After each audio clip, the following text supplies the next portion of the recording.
Dans le Pacifique Sud, dans l'archipel des Australes, Rurutu.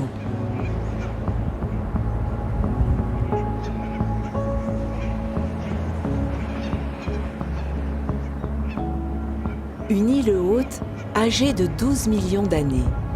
Un ancien volcan qui a laissé derrière lui une terre fertile. Chaque jour, l'île de 32 km² est balayée par des vents frais et des pluies parfois abondantes. Un climat subtropical idéal et unique en Polynésie qui confère à l'île le titre honorifique de garde-manger. Les habitants pourraient presque ne plus avoir besoin d'aller au magasin faire les courses, tant la terre est nourricière. Le bien manger local commence ici, au cœur de ces paysages, se confondant avec des tableaux. Des petites parcelles de quelques dizaines de mètres carrés, irriguées par de l'eau douce, captée un peu plus haut dans la forêt. Le taro est cultivé depuis plusieurs siècles. Il est aujourd'hui la base de l'agriculture locale.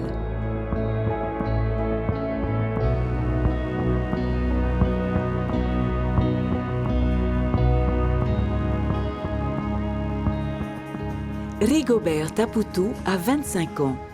Pompier volontaire, il passe une grande partie de son temps sur ces cultures.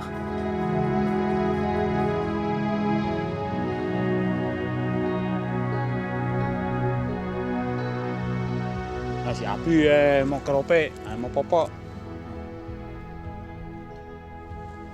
Et là, de temps en temps, je viens à la tarotier. Cultiver le taro pour nourrir la famille aussi. Et notre gagne-pain aussi, ça, les routes ici. Ça nous aide beaucoup aussi dans notre vie en famille.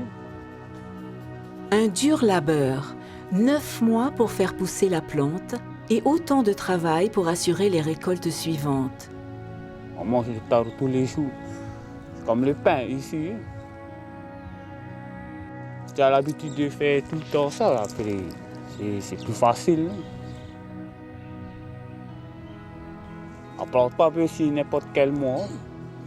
On ne plante pas aussi souvent dans les mois là, en décembre. C'est mieux de planter dans les décembre froids. Ici, quand je connais ici, il y a 15 taros différents ici. Il y a différents à partir de 6 mois jusqu'à 1 an et demi. Ça dépend des différents taros. Ça nourrit tout le monde, le taro. Il y a beaucoup de façons aussi de cuisiner le taro. Jusqu'aux feuilles, on mange aussi les feuilles. La culture de l'île de Rurutu, quand on parle de Rurutu, on pense vite au poitaro, tarotier. Et quand on parle de taro, on pense vite aussi à l'île de Rurutu.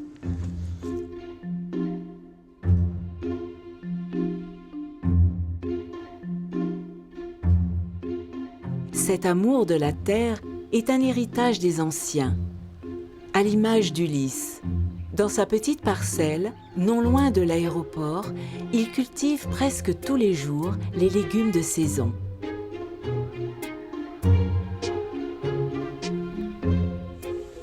Dia pernah ni tu papa. Afira bo masaiti. Kaya to masaiti piti au le baturo saiti. Ol masaiti o tau ipa mabri taiti. Mino rutuni. To ol masaiti to rutuni tanu mena o tama. Imana pa au mai tu masaiti. Ya ti pa euro na ti epo. Ali ro ti pa mi tu weni no. Pa euro na. Esti po vestita tanu ere kame kitin. Oro me telepo me mete na po mo mato etupu. Ore te me mete me te ve televo vete te me ino. Sai mo se puro na teuo e ino to tama. Mete pu te man forai a te pipino te voi. Ono no tit mo are to. Mo te so me we tite na mo ta se ni tit apune ya. Ravesma mo masa su naru. Ana mera su no complet mo le kim so. Me oro naturo mo tu le kim. Ya wa tre te to tite pun. Mais ouais, ça me tenu, mais n'a tout. Ah, j'ai un tahu lagi, mais tu api lah, macam ni. Kita mau temari po, sama tu terlalu macam.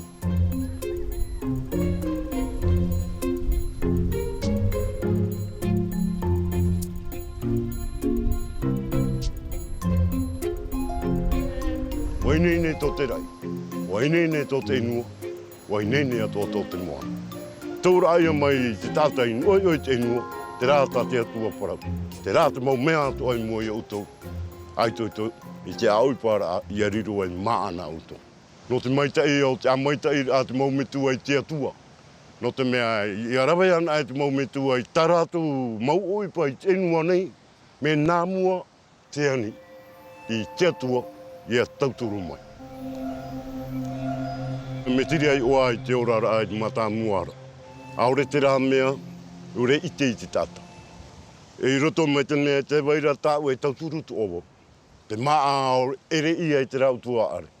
No te mea, te maa te mau metu ai te mata muara, e ere no roto i te mau are toa.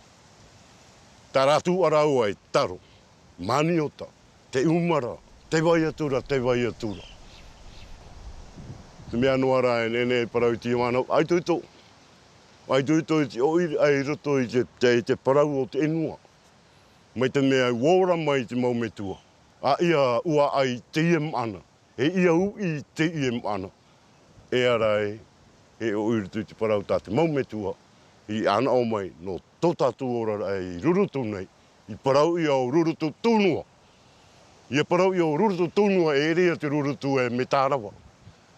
Mea tūra e te roroa wa i te whiruri, te paari, te maramarama, no te patūra ai tira tōna parau, tōna parau, tōna parau. E nā ora pai te rā proverb tātua pāe, chacun pour soi, Dieu pour tous.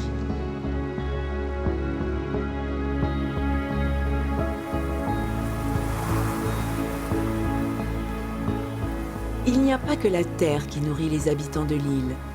Au pied des imposantes falaises karstiques, un autre garde-manger est délicatement exploité. Les eaux fraîches du Pacifique Sud regorgent d'une multitude d'espèces de poissons. Thazards, thons, atourés grandissent dans ces eaux. Une ressource fragile qui fluctue au fil des années.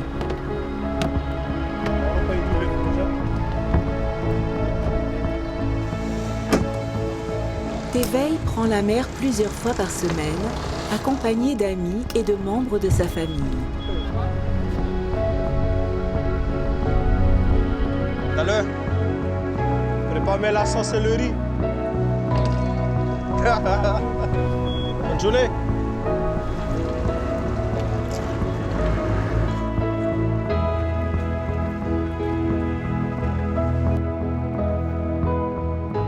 Chaque sortie en mer révèle ses surprises ou ses déceptions. Nous, la saison, si tu veux, elle a beaucoup changé en si peu de temps. Bon, j'ai commencé la pêche en 2015. 2015 à 2018, c'était nickel. La saison, elle était correcte. Quand c'était la saison des tazas, il y avait du taza. Saison de thon, il y avait du thon. Mais là, depuis 2019-2020, à partir de là, on n'a pas... la saison est devenue mauvaise. Bon, cette année, on verra avec le phénomène El Niño. Normalement, c'est pas bon signe, le phénomène El Niño, pour la pêche. Bon, on espère que le poisson sera là.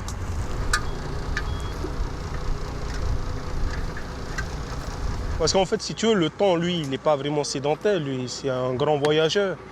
Alors, si en amont, le thon est beaucoup surpêché, ben, nous, on est aussi impactés.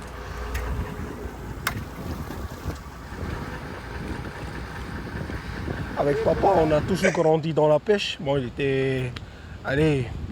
avait son propre métier. Hein. Il était à l'imprimerie déjà à l'époque de l'OPT. Mais il avait cette passion la pêche. Du coup, on l'a toujours accompagné. C'est de là, en fait, est née cette passion de la pêche, quoi, de la mer. J'ai fait mes études à Tahiti, je suis revenu. J'avais toujours dit à papa, je vais être pêcheur pro. À lui, c'était catégorique. Non, tu n'auras pas ta retraite plus tard. Je le comprends. J'ai dit à mon père, on vit qu'une seule vie. Je veux vivre de ma passion. Je n'ai pas envie d'être dans un bureau où c'est un poteau électrique. C'est pas ce qui me plaît le plus, quoi. Et voilà, Voilà, la pêche, pour moi, c'est naturellement venu, quoi. L'envie, elle est là, jusqu'à aujourd'hui. Le peu de pêcheurs que nous sommes aujourd'hui, on a du mal à ravitailler quand même, hein, à assurer les demandes. Hein. Il y a de plus en plus de demandes.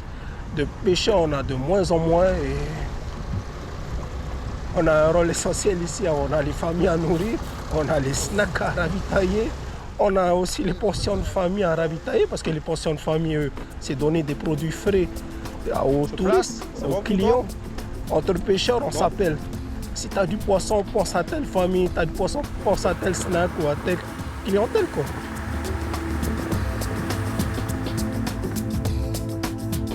Il faut qu'on protège nos ressources. Hein.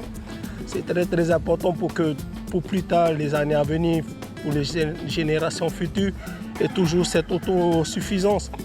Et on espère que plus tard, ça ne sera pas pire parce que j'imagine pas en tout cas mes enfants à acheter du poisson voilà, quoi, en boîte de conserve. Quoi, ça, j'imagine pas. Il faut qu'on protège nos ressources. Ça, on doit inculquer aussi ça à nos enfants pour que plus tard, ils inculquent à leurs propres enfants, ainsi de suite. Quoi. C'est très important.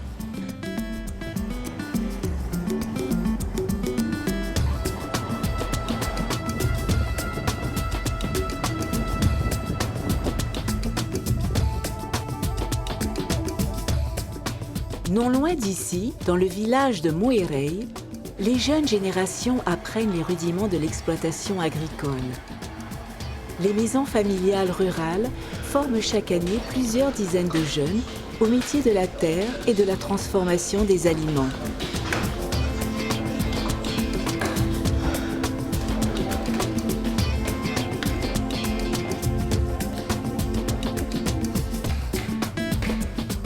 On est en train de préparer plusieurs plats. Hein. Donc là, je suis en train de préparer ce qu'on appelle le pia. Donc c'est un dessert à base de fruits écrasés et d'amidon qu'on met au four traditionnel. Et ça va te donner une espèce de pâte de fruits qu'on mange ici. Hein. C'est un peu l'équivalent du poé à Tahiti, mais c'est pas, on ne rajoute pas de lait de coco après. Le lait de coco, il est rajouté déjà avant. Là en face, il y a Rita qui est en train de préparer les feuilles de taro pour le plat de... Nous, on appelle le ruau, hein. À Tahiti, c'est fafa.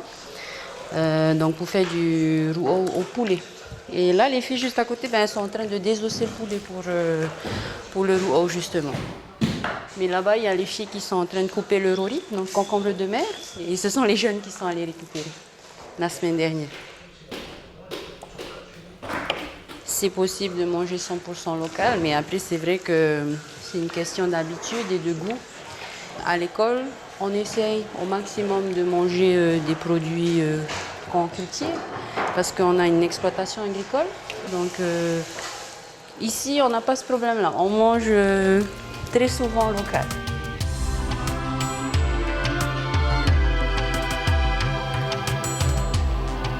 On a des classes de 4e, 3e et une classe de CAP agricole. L'établissement à taille humaine, parce qu'on a des tout petits effectifs. Donc nous, par classe, on a maximum 15 élèves, pas plus. Il y a aussi le fait qu'on fasse de l'alternance, donc ils sont beaucoup plus de temps en milieu professionnel pour découvrir des métiers et j'ai envie de te dire le monde. C'est aussi le relationnel qu'on a avec les jeunes. On est un peu plus proche de nos jeunes que nos collègues des collèges, par exemple.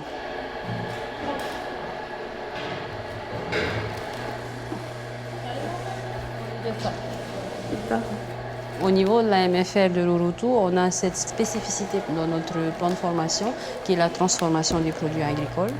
Donc tous nos jeunes passent en cuisine.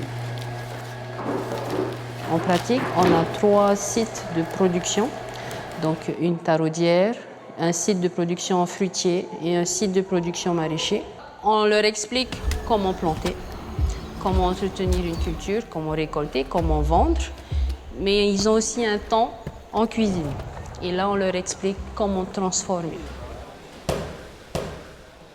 J'avais des difficultés au niveau de la théorie quand j'étais au collège. Et j'ai voulu aussi plus m'approfondir dans le métier de l'agriculture. C'est pas que j'ai envie de faire de ça un métier, mais juste pour tenir notre culture, pour ne pas que ça se perde, comme on dit. Non, on dit ça, c'est notre Peutumu, c'est notre culture. J'ai envie de connaître les gestes pour que j'apprenne aux futurs qui vont arriver. Pour que ça répète et ça ne s'arrête pas.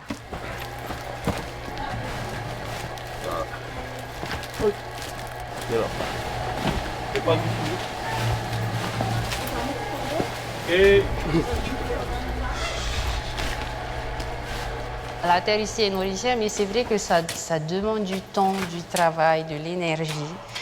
Et c'est sûr qu'avec nos enfants qui sont de plus en plus fainéants, c'est compliqué.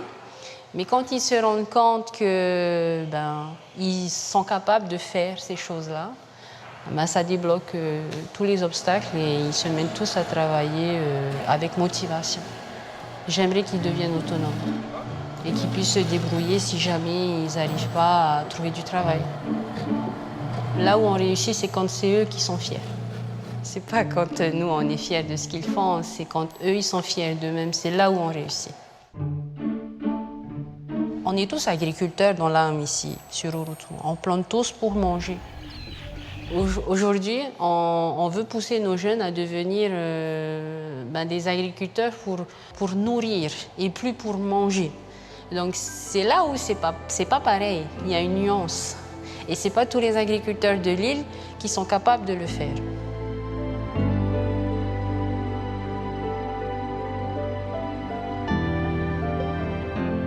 À Rurutu, les fa'apu poussent presque plus vite que le taro. Sur les hauteurs de l'île, les travaux de Jean-Claude Taputu se poursuivent.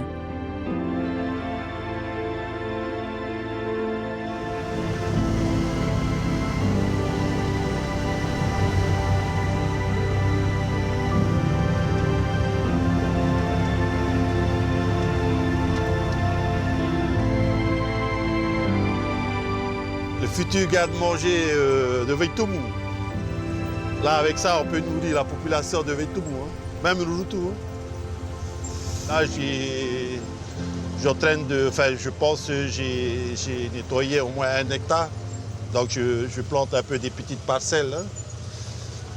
J'essaie de reprendre les produits à l'ancienne, surtout les taroua. Ici à Rurutu, il y a de moins en moins. Donc je suis en train de replanter, on peut faire plein de choses avec les taroua. Au lieu de manger les pommes de terre, on mange les taroua, tu vois. Les taroua, tu n'as pas besoin de couverture comme le taro, il faut des nids ou tout. Ça, tu n'as pas besoin, tu plantes et tu laisses. 9 mois, tu enlèves, tu manges.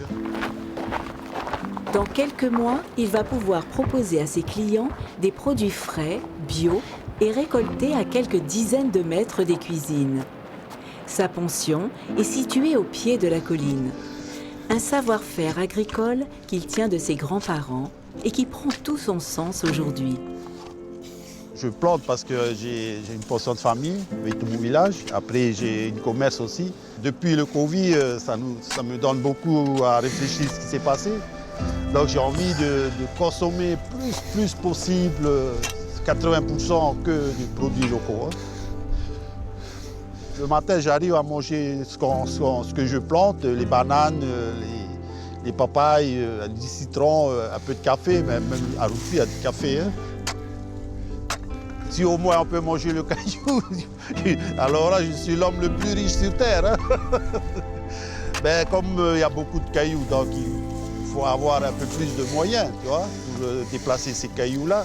Après, pas derrière, c'est l'entretien. L'entretien jusqu'à la maturité. Tu vois, comme le taroua par exemple. Le taroua, c'est à peu près comme le taro, 9 mois. Tu plantes, tu manges une fois dans l'année. Après, il faut bien calculer pour qu'il y a encore. Donc, il faut déjà préparer un autre terrain pour replanter le taroua. Ouais, pour moi, la base de la vie, c'est l'agriculture. C'est mettre la main dans la terre. Ça, j'ai appris avec mes grands-parents. Ça, il n'y a pas de secret.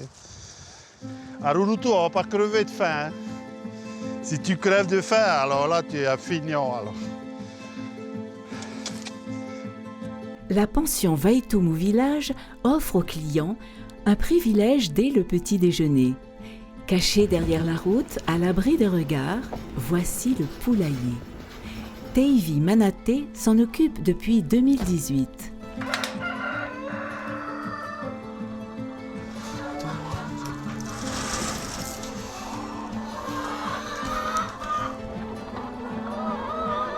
Là, il y en a 110 et l'autre côté 120. Et chaque poule pond des œufs. La poule a 9 par jour. Là, les œufs. Là, ça va pondre maintenant jusqu'à midi. Chacun fait son tour pour pondre les œufs.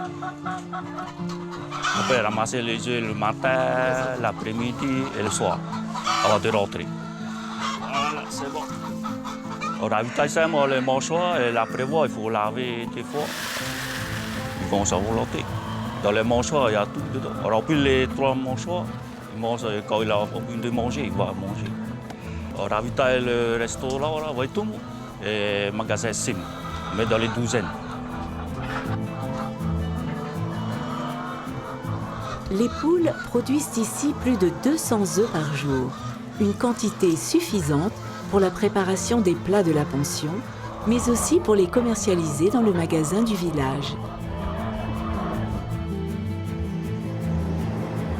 Les produits issus de la terre sont présents chaque soir dans la salle de restaurant de la pension. C'est Virginia, l'épouse et responsable de la pension, qui a élaboré les recettes. Lorsqu'ils ont repris l'établissement en 2015, ils ont souhaité viser au maximum l'autonomie alimentaire.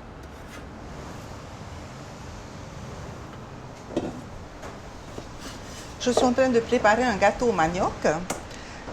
Donc il nous faut du manioc, des œufs, du sucre, et du lait de coco et puis 2 cuillères de beurre. Allez.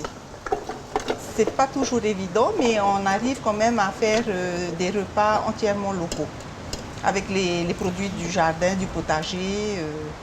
C'est tout à fait possible.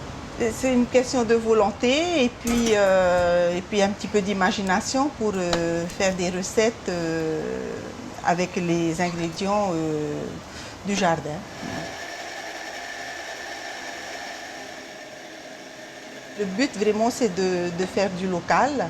Donc voilà, on fait un gâteau au manioc ou un gâteau au potiron pour le dessert, des crêpes bananes. En entrée, on peut faire un carpaccio de taro, du poisson qu'on a pêché.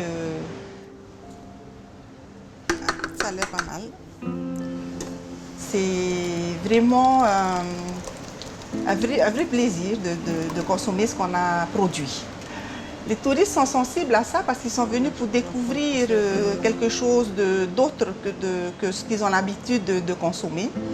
Et je pense que maintenant la tendance mondiale c'est d'aller vers le naturel, vers le bio et c'est important maintenant, sans additifs, sans conservateurs, les gens sont sensibles à ça.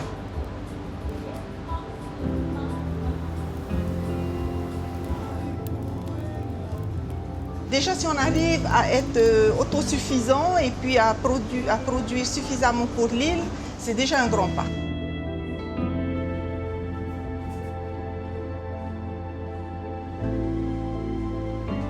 Alors là, on va commencer par l'entrée. Vous avez une salade mixte. Dedans, vous avez que des légumes du fa'apu. Vous avez une vinaigrette qui accompagne avec un carpaccio tofu taro. Un carpaccio de thon avec du lait de coco et du curry, accompagné du citron. Vous avez une quiche de fafa, c'est des feuilles de taro. Hein. Là, vous avez du taro et du taroua. Des légumes cuits au four, qui est produit aussi également au fa'apu. Ensuite, avec un gigot au curry. Et du poisson. Le poisson, c'est du umi. Bon appétit!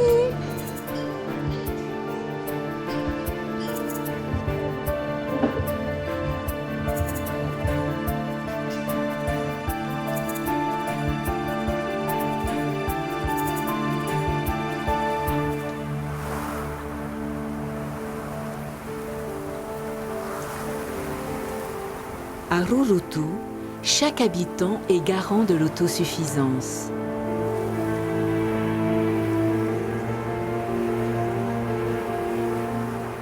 L'île est exploitée dans le respect de la nature, une source d'inspiration pour nos territoires.